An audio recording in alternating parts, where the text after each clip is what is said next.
as a community organizer, I got to see a lot of the issues that were plaguing our communities on the ground.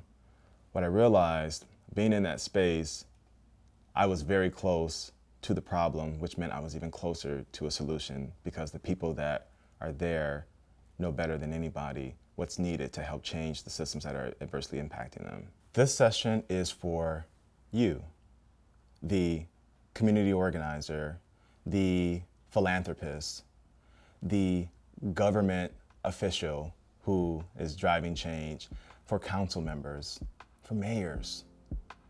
This is for anybody and everybody that touches a system that changes the fabric of a community. This is for you. I am Darnell Adams. Welcome to my class.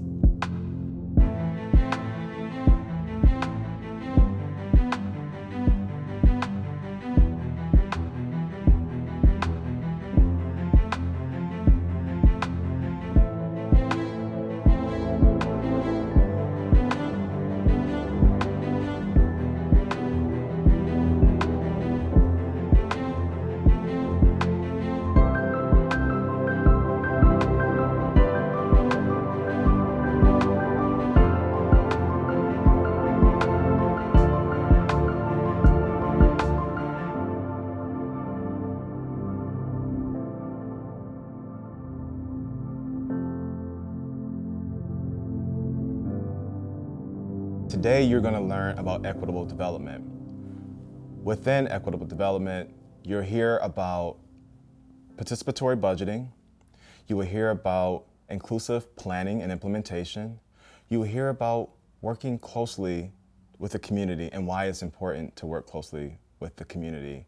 And lastly, you will hear why it is important to begin changing the mindset of how we approach development in cities. What is equitable development? Equitable development is the inclusive planning and implementation of neighborhood assets with residents, for them and for future residents. Trusting the experience of residents is important to all work that's done in neighborhoods. One of the biggest challenges that I have run into time and time again in this work is access to resources. Resources are essential to do the work, and like someone once told me, if humans created it, humans can fix it. It is important that everyone show up to the table together to help fix the problems that are adversely affecting communities. If you're a developer that is in it for making money, which most developers are, you don't want to just do a development for the sake of doing it. You obviously want to build some level of generational wealth, but it's important that what you're building matches the needs of that community.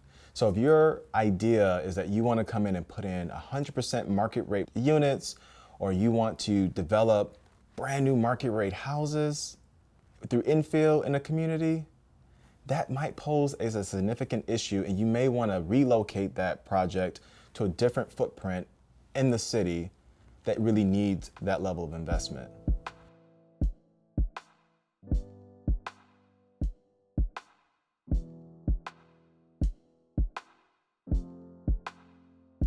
I have had the privilege of working in many of the systems that make up a city. From the community development space, as an organizer, walking the streets with residents, helping them to identify issues plaguing their community. From the public sector, working with other officials, working with policymakers, working with council, helping them think through what the best strategies are for neighborhoods. From the private sector, understanding what capital means and how it impacts the landscape of a city and why things can't be done and why things can be done. And now in the philanthropy space, understanding what community organizations and grassroots organizations and residents and community really need, and helping give them the resources to improve their quality of life and their communities. When I enter these spaces, I'm not just representing myself as a translator to interpret different systems and how they should be communicating with one another. I'm thinking about all the residents that live across our city and making sure that I am channeling their voice and bringing that level of empathy to the table to really drive change, because they can't be there and they aren't invited there, but I'm there. And as a lifelong Detroiter and someone who grew up in the neighborhoods, someone who grew up with the trauma, I feel like I can properly represent the need for change. Ooh, I am a lifelong East Sider. I grew up in a neighborhood that I used to call Harper and Dickerson, but has been coined as Ravendale now, street called Hampshire. My parents moved there in the early 1980s. It was a predominantly white neighborhood when they got there. Over the years, we watched neighbors move away. We watched new neighbors show up. We watched homes begin to deteriorate. We watched crime begin to pick up. And we eventually were able to, through the career shifts that my mom had and my father, my dad became a Detroit firefighter, my mom became an auto factory worker, and we relocated to the far, far east side near Mackinac Ross in a neighborhood called Cornerstone Village. So I'm a DPSCD graduate. I went to Bates Academy, which I think had a lot to do with my development as a young kid, and then went on to King High School, where it's noted as the best high school in the whole city, so go Crusaders. And my family continues to be servants of this community. My brother is a DFD firefighter. My oldest brother, he is an advocate for brain-injured Detroiters who are in auto accidents. So we continue to we strive to continue being servants of the city, though we've lost some things along the way. My family migrated to Detroit in the 60s. They were Army families, so they were all over the world. Landed on the east side on Cadillac Boulevard on my mom's side, and my dad, his family landed on French Road. So they're pretty close to one another. But growing up, I had the benefit of living with both my mom and my dad at the same time in the same home, which was really nurturing for my own development. But we also had a nice tribe. A lot of my aunts and uncles lived on the east side as well, and we had this sort of village standard where we would hang out together, we would have big cookouts together, we would just sort of make sure that we were taken care of on all sides. No matter if we needed money, we needed food, we needed shelter, we kind of took care of each other from that perspective. My grandmother and my grandparents worked very, very hard to build their legacy here in Detroit, and it's important for me to carry that legacy forward. My grandmother worked as a nursing assistant at a hospital that's now closed on Connor and Shoemaker. My grandfather is a retired auto worker from the Bud plant on Connor. And they did everything in their power to make sure that we were nurtured. My mom and dad, growing up, we didn't have a lot. I often refer to my family as the Cliff Effect family. A Cliff Effect basically meaning we weren't poor enough to qualify for resources. So there were days that we did go without certain utilities, or even didn't qualify for a free lunch at school. So struggling to get that 40 cents was important. But along that journey, my parents were very nurturing as far as my hobbies, which were Hot Wheels, which is a very strange thing, you might think, but because I was in the trauma of my own environment, we would run up and down the block with friends, and there was lots of crime. So we've had, drive-by shootings a lot where we had to run home and jump on floors, jump on friends' floors. It didn't matter where we were in the community. We just had to go and find space to be safe. But I felt like the way I was grieving was through outlets like playing with my Hot Wheels. I would build cities that I thought were more stable and reflected sort of what, the environment in which we should be living in. I also developed a really strong love for computers and software, and played lots of computer games like SimCity, where again I was trying to understand what are the fundamentals of a city system that make it go round. So playing games like SimCity helped me understand like what does it mean to have assets in certain places to help drive value, to help drive stability in certain communities.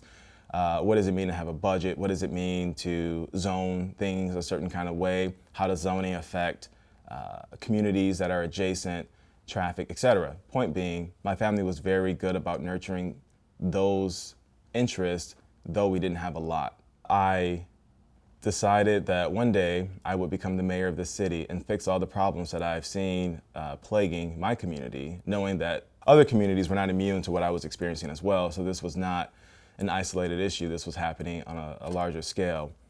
I then left. My parents put me into Hutchison Elementary School on French Road, just down the street from my grandparents' home, so I could always go back and forth between school to their home, my grandparents' home.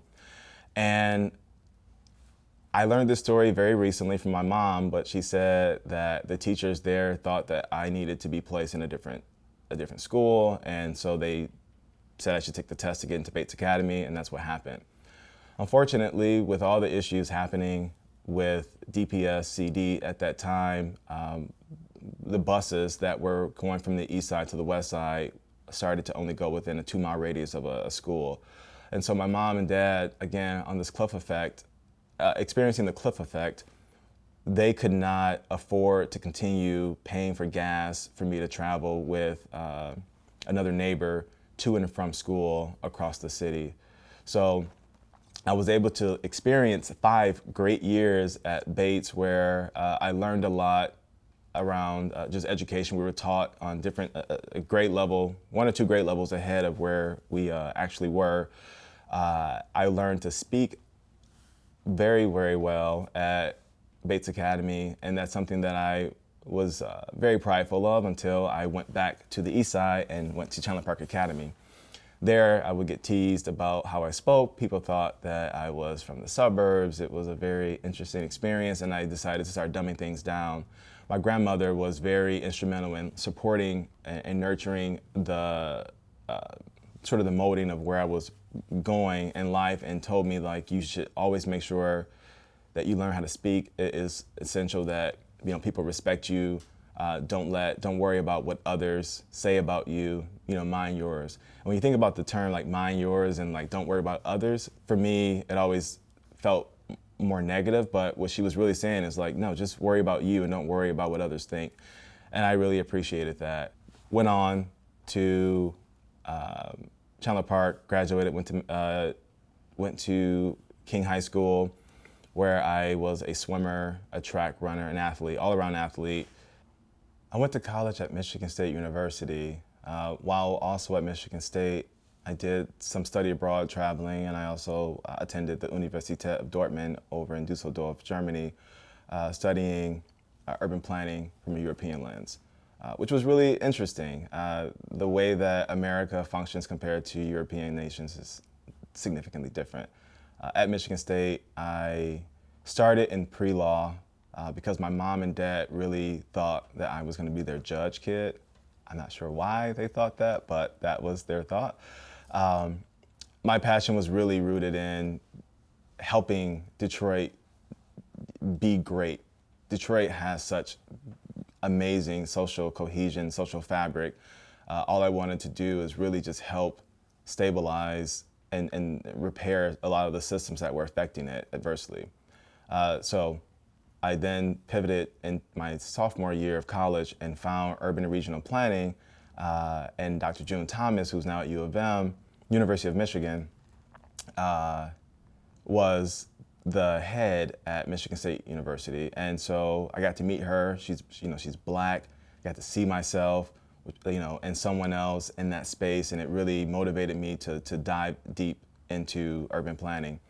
So I went through that entire curriculum and then left and came back to Detroit during the recession. Unfortunately, I found myself first in direct healthcare services, working with Michiganders who have brain injuries. I was able to then take that role and turn it into a more community development functioning role, where I would be an advocate out in the community, finding ways for clients who had experienced a brain injury and were recovering from brain injuries, finding them space in the community so that they could then return. Simultaneously, I decided, well, I really care about my urban planning degree. I don't want to leave the state of Michigan. I have a full-time job. I am almost a director level role, but I really need to get my foot back into Detroit. So I started to explore internships. I have a full-time job, but I still decided to pursue some free internships, and I was able to land one with City Council. And so I worked for Detroit City Council and was able to work with the policy team, thinking of ways to improve outreach and figure out how to repair some of the systems that they were working on. After interning for council, I then decided to try to get more involved in the city politics, or just the city system itself. However, my mentor at the time, Gary Bullock, helped identify a role that he thought was a good fit for me, working for Warren County Development Coalition. So I applied for this position as a community organizer, not knowing much about the role and what it encompassed, and met with Maggie DeSantis, Alicia Opperman, and was hired on as a community organizer. I quickly found myself in a very, very interesting space, and I mean that in a good way. Being close to the problem is always, being close to the problem means you're closer to the solution. And being on the ground as a community organizer, Warren County Development Coalition, now called ECN, Eastside Community Network, is located on the east side of the city at Connor and Mack. And so in this footprint, there is a significant amount of homestead typology that exists in that footprint. So a lot of vacant land, some homes, there were a lot of blighted homes, and my goal was to do a survey with the community, walk the streets with community members, identify and score which homes we thought needed intervention, which homes were vacant, and if they were vacant, what did we need to do? Did they need to be demolished? Were they in good condition? We could find a way to put them back together. What was happening on these blocks? And to give that information to those who we thought could do something about it, which was the government, the planning department, the building and safety team, somebody. We just needed someone to have this information to do something about the problem. What we quickly saw was philanthropy was at the door knocking and saying, here are dollars to do this work. But it wasn't enough. The way that the work was happening was a bit of mission creep for the organization. That bothered me because I don't think it's appropriate for nonprofits to stray away from their mission because they don't have the right resources to do so. As I began to explore other opportunities and outside of my community organizing role, I made a commitment to me and to the entire nonprofit ecosystem in Detroit that I would one day end up on the other side of the table to help control the purse that helps them do the work. And so I found myself looking for the system that was really affecting the change across communities. And like anybody, you would think that that's your city government. So I started to, again, lean into my volunteerism and became a volunteer for the Detroit Land Bank Authority. The Detroit Land Bank Authority was a brand new entity. It felt like a brand new entity to most Detroiters. They were kind of this black box. You didn't know what they were doing, but I was a volunteer. I was helping them showcase houses in neighborhoods, and I ran into the deputy director and the executive director of that entity and had an on-site interview just impromptu, and they offered me a role as a property manager. But once I got to the Detroit Land Bank Authority, I decided to really work to disrupt the system in which it operated. And it's not to say that the entities don't want systems to change. It's just you don't know what you don't know. And so having been on the other side, living in the neighborhoods, experiencing the blight, hearing the stories from residents about what they were dealing with, I knew that there needed to be some significant shifts internally to the work so that communities felt more connected and felt that the change that was occurring in their communities included them. They saw themselves in that vision of change. And so I was able to successfully work my way through the ranks and became one of the executive leaders at the land bank, managing at my highest peak, 99,938,000 properties across Detroit. I worked diligently and as quickly as I could. Lots of gray hairs were grown during that time. And I worked to develop a housing strategy to dispose of houses and put them back to productive use across the Detroit landscape. This is a very important piece because in the beginning, community voice was not included in the work at all. Granted, residents were on the ground using technology to assess every single home in their neighborhood and deliver that back to a central system, but there was no closing of the loop. There was no, thank you for this information. What do you really want to do with these homes that you've identified as demo candidates or in poor condition? We were working to put houses back to productive use, and the strategy was good, but it wasn't great. What made it great was when community partners showed up and said, give me a set of houses and I will sell them for you. Institutions typically don't lean in to that narrative a lot. It was a scary place to be in from a legal and insurance perspective, but we still did it. We were comfortable letting community organizations take a set of houses and showcase them on their own to attract residents, do their own marketing, to find new homeowners to be in their neighborhood. The program was successful in its pilot phase to the point that we actually made it an entire program.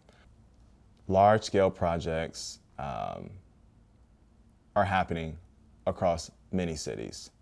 And in some instances, government will go in and sort of clean up any demolitions, any debris. They just really want to get the area ready and ripe for development or for that developer. Now, there was a set of houses, I want to say maybe 17 houses that were in a community here that we decided we didn't want to tear them down. We didn't have a plan for them, but the neighborhood, we went to them directly and said, you tell us what you want to do. And they said, we want to try to sell these. So they took 17 houses. There's an organization called the Gladstone Block Club. They took 17 houses. They were able to find enough community members to staff every single home. They facilitated an open house. They did a call out to family, to neighbors, to other organizations and said, like, come check out these houses. And they were successfully able to sell 14 out of those 17 houses. 3 of them only went to demolition. That is powerful. When you can let community come in and drive change, it is a powerful and necessary thing. Those other 14 houses could have been demolished. And when you demolish houses, it significantly changes the social fabric of a community. So they were able to protect their social fabric. They were able to engage new residents, or maybe even engage someone who had been renting but now is a homeowner. It's really important that we recognize that that institutions and entities that make up the systems that drive cities, they are not always right in the approach, and sometimes you just have to go to the community because they're closest to the problem, so they typically have a solution. In 2018, I decided to call it done at the Detroit Land Bank, and move on to work on a more holistic neighborhood approach.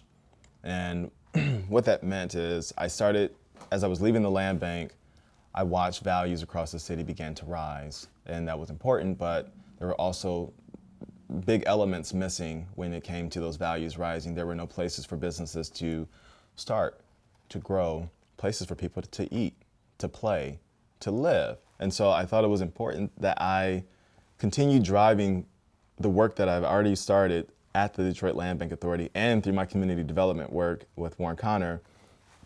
And I was able to, I was privileged to be offered an opportunity at Invest Detroit.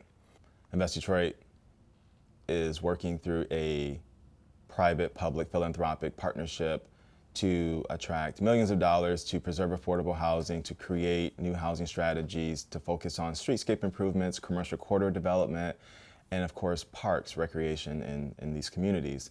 So I was like, this is great. This is exactly what's needed to add value. Currently, I am the director for Detroit Community Initiatives at the Gilbert Family Foundation. Right now, our team is working to build tools and resources needed to provide economic opportunities and stability to Detroiters. We recently launched the Detroit Tax Relief Fund in 2021 to pay back the back taxes of low-income residents across the city of Detroit. We've so far been able to help over 7,000 residents pay back taxes and keep their homes. We've also launched the Detroit Home Repair Fund more recently, where we are working with the same population of residents who we help pay off back taxes and providing them the home repairs that they need to further their housing stability in their homes.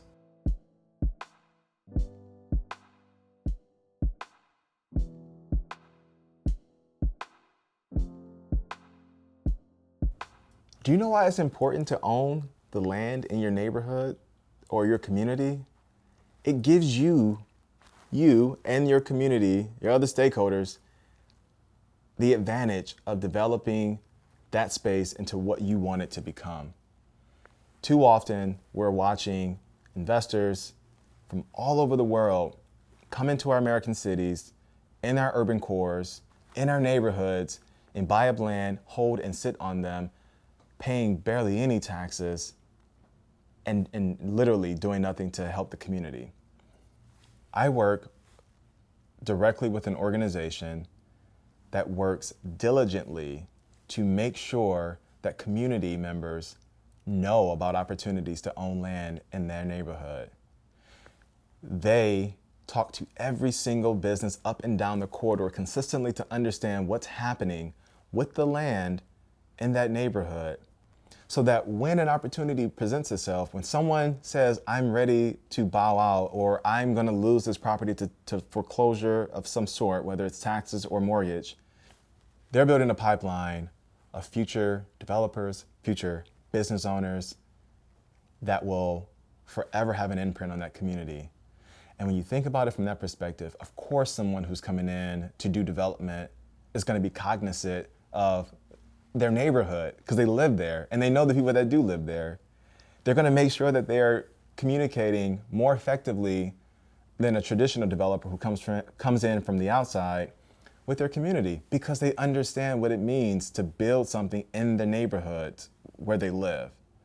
So ownership, community ownership, is a significant step in the right direction for most neighborhoods, most communities, if you can. I would also encourage, if there are properties that you think make sense to bring online that are maybe moving through the foreclosure process, but you want to avoid them going into the hands of a bad actor, work with your council members, see if there's a way that the city can acquire that property on behalf of the community. They may not sell it back to the community directly, but they're going to have a better process than someone buying it out of a foreclosure process or a foreclosure auction. So I strongly encourage site control, community site control specifically. That ownership means a lot to the neighborhood. Why is site control important? You literally can't do anything if you don't have site control. There are many ways to gain access to land in a neighborhood, on a commercial corridor, anywhere. The most traditional way to acquire land is working through a realtor.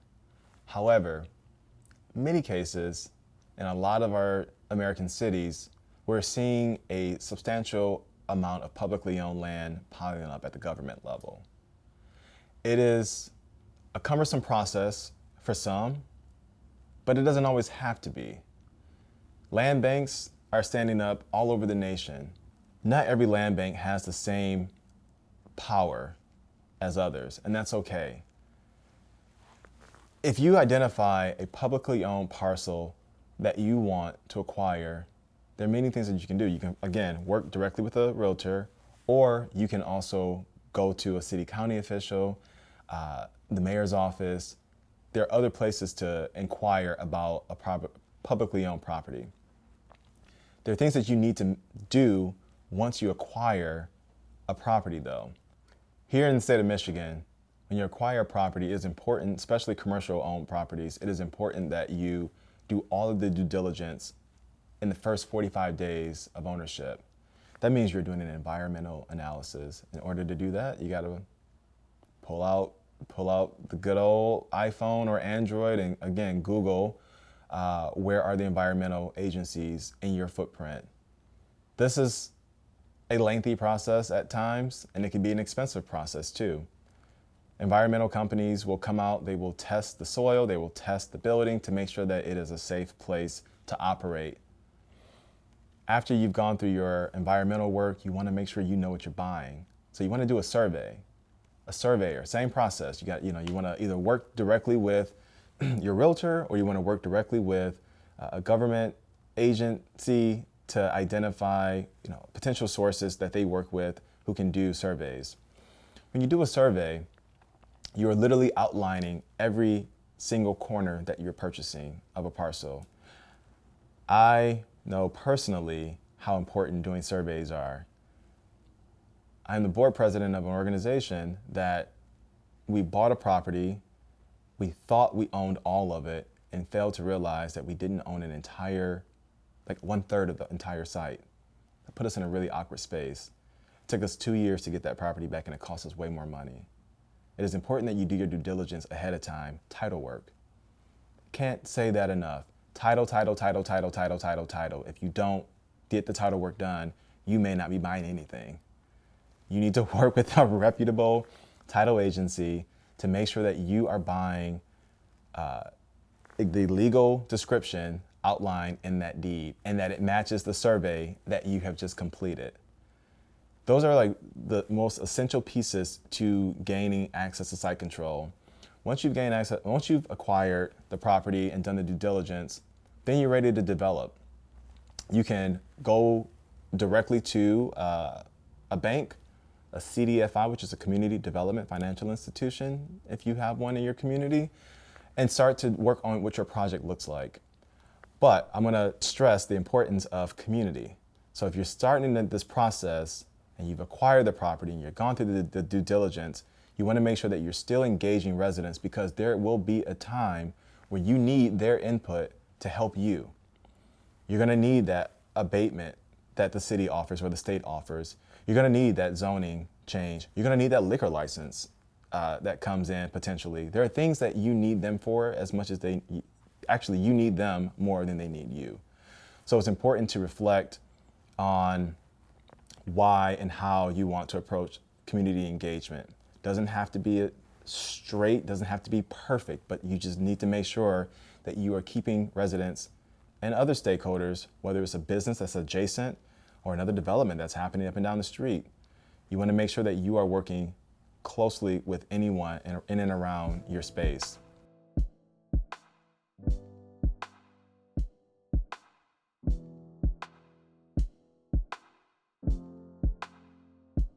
You can't just come into a community and do what you think is best. In neighborhoods, people live here. You have to make sure that as you're building, you're working with the people that live there, because they have to see that every day. They have to feel that every day. So it's really important that you are working directly with residents, understand what their needs are, understanding what they want to see in their community that represents them, making sure that the culture of that community is captured in that space as well. Making sure that they feel like they belong in those spaces because what's being created in other parts of their city doesn't feel like it connects to them.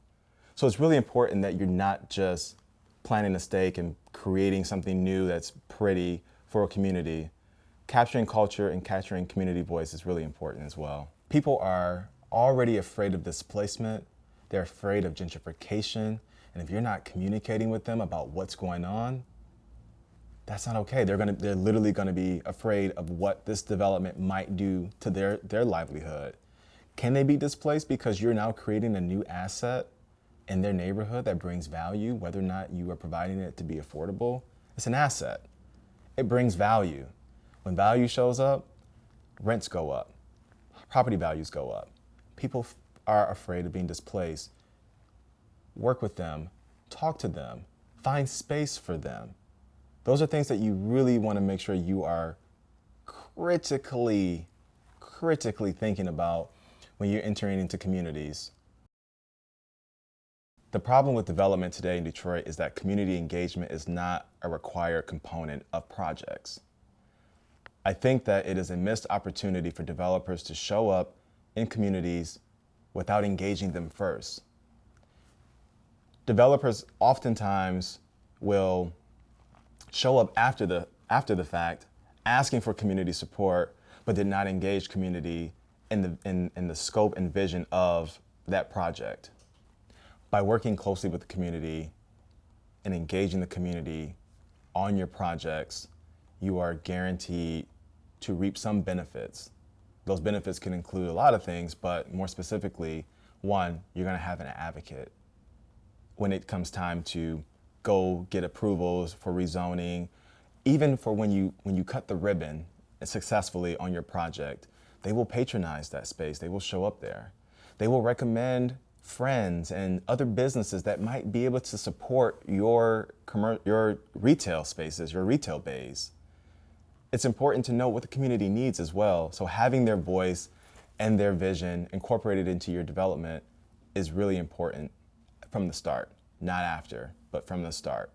Before you even decide to break ground, before you decide to buy a building necessarily. You can be in the development phase of acquiring it, but set up an engagement plan, find out who the partners are on the ground first before you decide to just run in and start developing.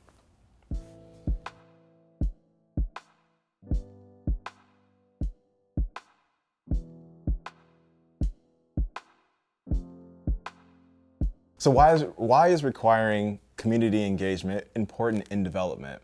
I'll tell you why.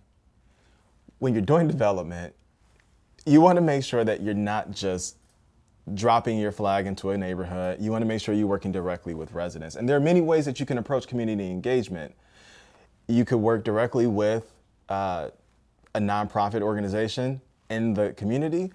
You can work with a city council member. There are many ways to approach it, but the way I'm going to talk about it is a little bit unique. So join me for this brief journey around equitable development, specifically requiring community engagement in projects.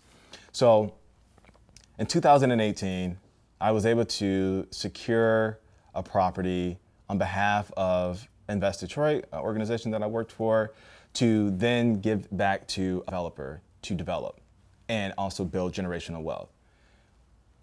We wanted to make sure that we, as an institution, were also being good stewards of the community. We acquired a property on the east side at Kensington and East Warren, and we bought the property ahead of any announcements around development happening along that corridor.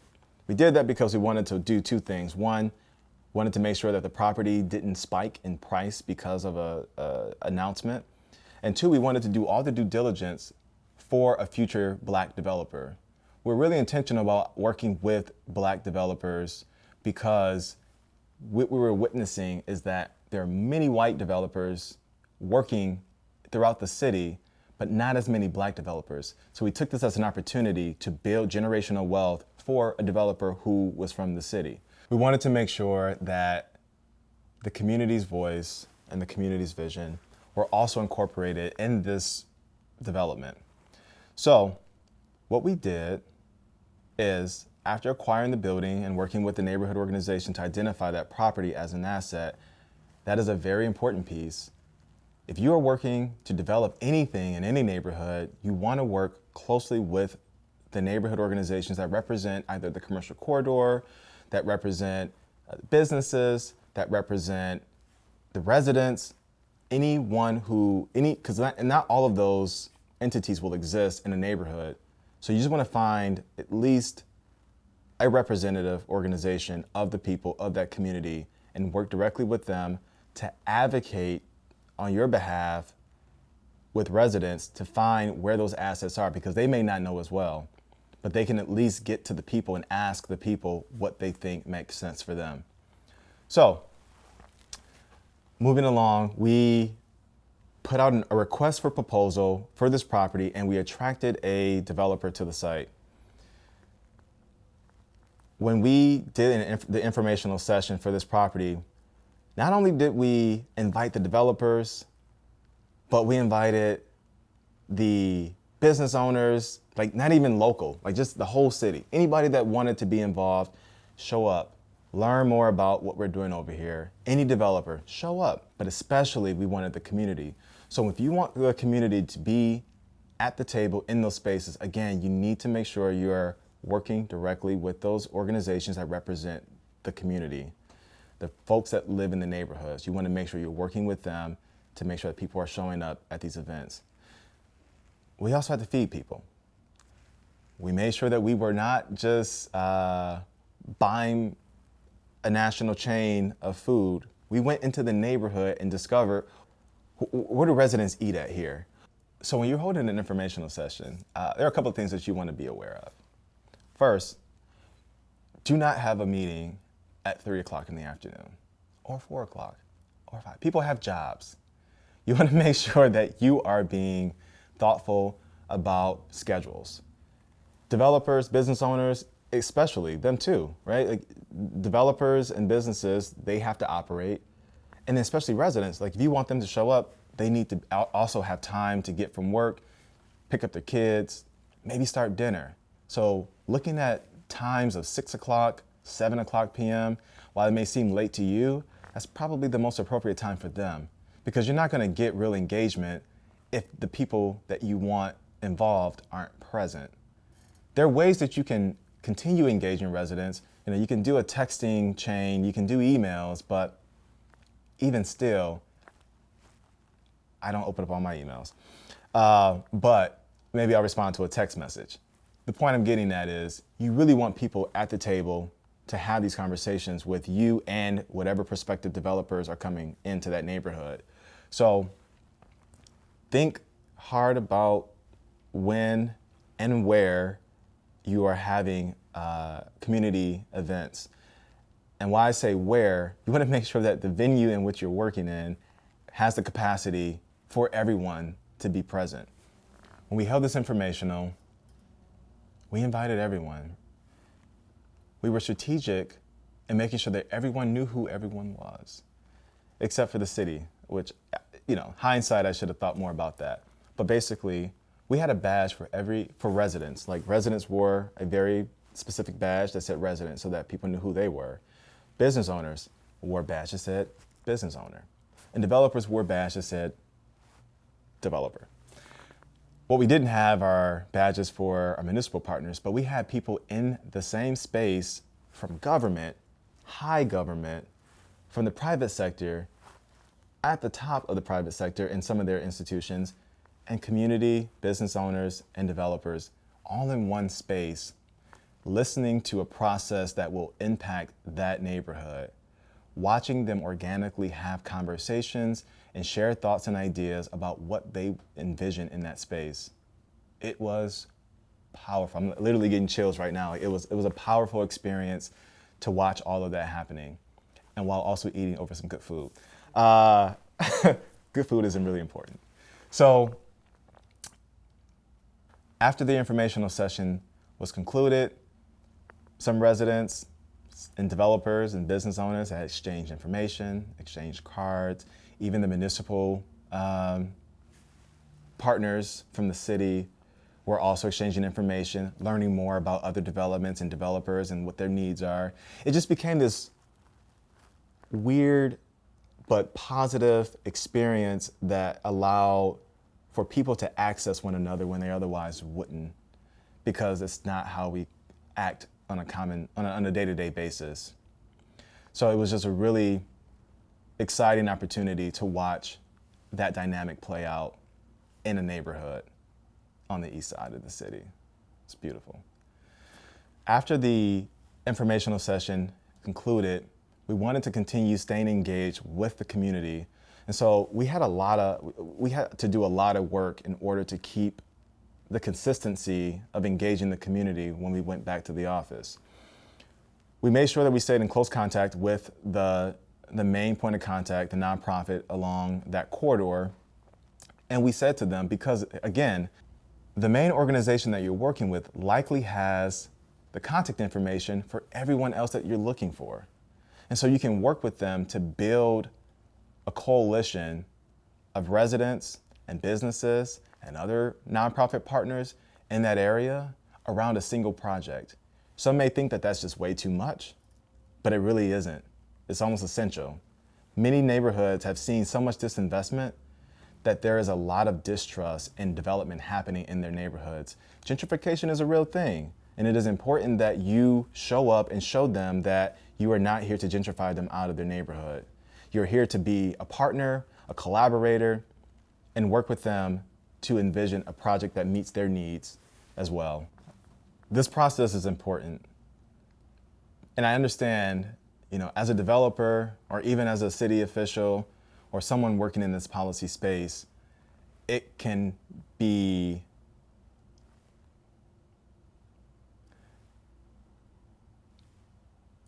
uncomfortable to allow residents to speak their mind. It can be uncomfortable letting them help envision what needs to happen in their neighborhood. But it really is okay. I mean, people really do want to see things come to their neighborhood. They just want to be in the know of what's happening. And I also understand that this process, while uncomfortable, may seem long. Engagement of a community is a lengthy process. It takes time, and it is okay to take time to develop something that is going to impact people. Literally, people. It's going to impact them. So I understand, by allowing residents to voice their opinions, it changes the dynamics of what a development may look like. We wanted to make sure that if we are soliciting feedback and asking for input into a project, that we have the resources to make those things happen. To show up and ask and do nothing is not okay. You have to make sure that you have resources to do what you're talking about. And so after that process occurred, we worked to engage the community and added an entire advisory committee from the neighborhoods to help us make a decision about which development would actually go into their community. So we had every neighborhood association from 3 communities. We had every nonprofit along the stretch of this corridor involved. And then we had all of our municipal partners and us in the middle. And it was an uncomfortable space for us to be in, but we sat in that space and we owned it, and we were able to deliver what the community asked for.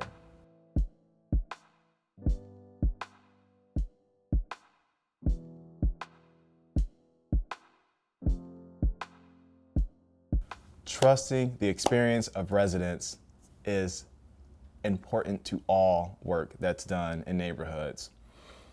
Residents see everything, they know everyone. They know the lay of the land. They know who the bad and good actors are. They know who their neighbors are. They know what's going on the ground better than anybody who doesn't live there. So working with them on anything that affects them in their community is essential. I want to give you an example of a time when we trusted a resident expertise on a major decision that would have changed the entire fabric of their block. In 2017, We were challenged with deciding whether or not we were going to tear down a significant number of homes in a neighborhood called Piety Hill. This area was the epicenter of the '67 riots. So these neighbors are already traumatized by watching homes come down, watching residents move out. So of course they want to make sure that what's left is preserved. So it was essential that we went to them and said, can you help us with this? But we're also willing to help you put back your community as well. I, like most people, don't like to see street walls torn down across communities. I think it's a missed opportunity to really put back families and occupy blocks and neighborhoods. There, we were tasked with identifying all the properties that needed to come down because there were many developments happening, things weren't moving as fast, and residents were getting restless because they wanted to see real change in their community. We could have easily just gone in and just said, we're gonna just tear everything down. This is easy, just make that decision. The values aren't there. The people that wanna live there aren't there. But instead, we worked with our Community Partners program at the Detroit Land Bank Authority to find the Gladstone Block Club. And so when we met with the Gladstone Block Club, we knew that they were in that footprint, but we did not know how much power they had. We did not know how much influence that they had, but they had a significant amount of both. We said, would you be willing to take on a set of properties on the behalf of the land bank and showcase them to the community? They said, gladly, we'll do this. And we gave them all the resources that they needed. So when we engaged them, we made sure that they had the proper equipment. We made sure they had the proper insurance. We made sure they had the proper paperwork. And we made sure they had access. We gave them they had the ability to even develop their own pipeline of residents who were actively looking to purchase those homes after they conducted an open house. These residents were able to showcase all 17 houses and were successful at getting 14 homes in the hands of new homeowners in their community. I don't know the breakdown and demographics of who they are and where they're from, if they're from the neighborhood or they're from an adjacent neighborhood. But what matters here is that by giving the community the ability to be involved and make decisions about their neighborhood is really empowering. It is beyond empowering. It is necessary that we work closer and closer to the ground. And I'm not gonna let up off of this and by saying those who are closest to the problem likely have the solution that's needed.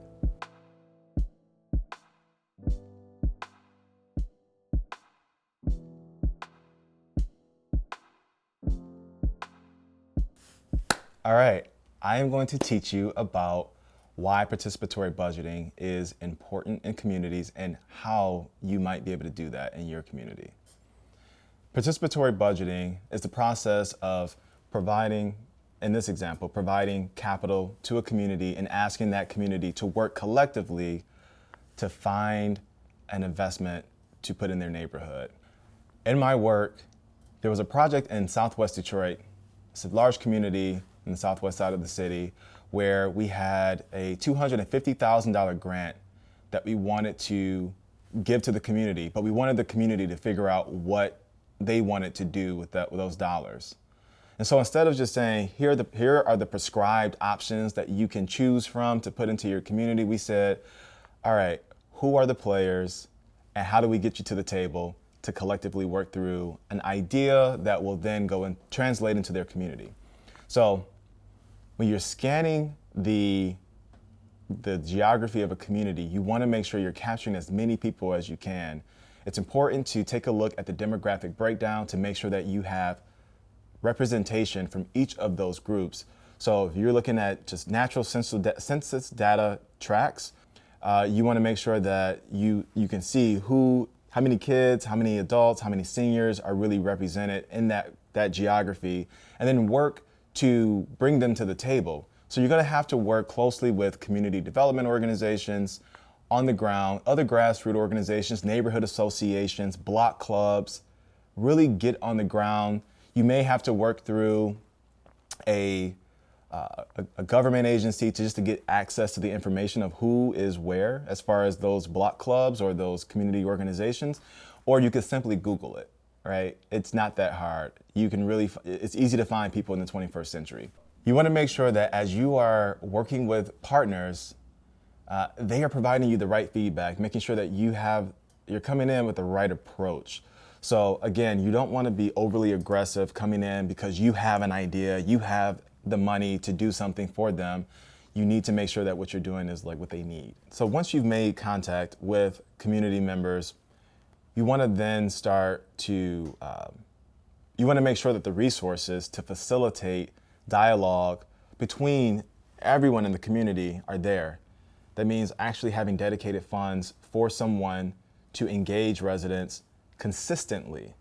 I don't mean like a one time and like I'm a meeting and that's what it is. No, you need someone that's going to be consistently talking to everyone all the time, compiling information that can then bring everyone back and help make a collective and informed decision. So in this example, most people aren't thinking about the youth. Youth are literally the most critical piece to the future. We worked with a local high school, we worked with a local community development organization, and several grassroots organizations across Southwest Detroit. The idea was that we were gaining equal representation from the Latino population, African American population, the youth population, and it was a really beautiful experience to watch older residents, whether they were black or brown or white, interact with the youth, where the youth wanted basketball courts in the neighborhood, they wanted other recreational things in the community, but a lot of the adults, really disagreed and didn't want something like that in their neighborhood. As they went back and forth, the youth really did have a significant influence and really helped to change the perspective of the other residents, the other adults in that community to buy in to what they needed. And so what we ended up doing was taking the $250,000 investment. Everyone agreed that they wanted to improve their park. There was an existing park already being managed by the city itself, and we were able to take that $250,000, work with the residents and the city, act as a bridge between the two, and make sure that that investment went into that park. The beauty here is that when we showed up and said, hey, the community has a plan, they want this investment in their park, the city took that and said, well, we can redo this park and infuse that vision into it as well. So instead of a $250,000 investment going into that community, it turned into a multi-million-dollar investment in that park for them because the city saw what they wanted, the city understood what they needed, and now they have a beautiful recreation space to enjoy.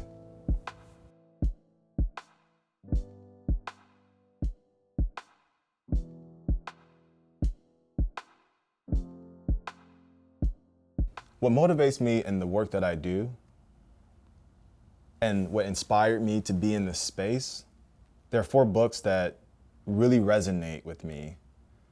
And those books are Know Your Price by Andre Perry, Urban Sprawl, which is a book that I read in college by Gregory Squires out of the Urban Institute, Evicted by Matthew Desmond, and The Color of Law by Richard Rothstein. 2 poems that I always fall back to when I'm thinking about the weight of this work are If by Rudyard Kipling and Invictus by William Henley.